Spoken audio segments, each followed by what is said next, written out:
वाला के इलाका में अवामी मीडिया हाउस सम्मी की झोंक का बाकायदा इफ्तिताह कर दिया गया। इस हवाला से एक शानदार तकरीब का एहतमाम भी किया गया।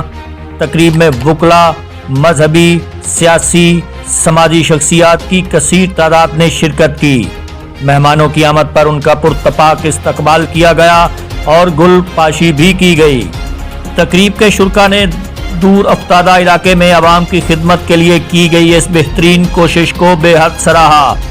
तकरीब से खिताब करते हुए शुरका ने सहाफ़ियों के मुआशरा में किरदार को सराहते हुए कहा कि इलाका की आवाम को ऐसे फोरम की अशद ज़रूरत थी। उन्होंने मुझे यहाँ बुलाया और मैं ये समझता हूँ कि ये एक बहुत अच्छी कावश है, क्योंकि मीडिया के ज़रिए हम जो है अपने जो मसाइल हैं वो ऊपर तक पहुँचा सकते हैं। और मीडिया के ज़रिए आज का दौर जो है वो मीडिया का दौर है, और मीडिया के ज़रिए जितने भी यहाँ पर मसाइल हैं वो अगर हम उसकी सही निशानदेही करेंगे तो उनके हल के लिए हर मुमकिन जो हुकूमत कोशिश करेगी और करती है।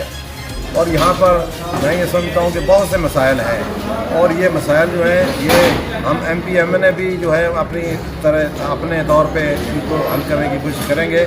और यहाँ पर जो मीडिया का किरदार जो है वो इंतहाई अहम है, और मीडिया के ज़रिए यहाँ पर जो मसाइल हैं इंशाअल्लाह उनकी निशानदेही सही तरीके से करेंगे और ये मसाइल जो हैं वो इंशाअल्लाह हल होंगे। तमाम शुरका ने अवामी मीडिया हाउस को अपने मुकम्मल ताउन का यकीन दिलाते हुए कहा कि मुआशरे में होने वाले जुल्म और नाइंसाफ़ी पर अवामी मीडिया हाउस मुकम्मल गैर जानिबदारी के साथ अवाम की आवाज़ बनेगा।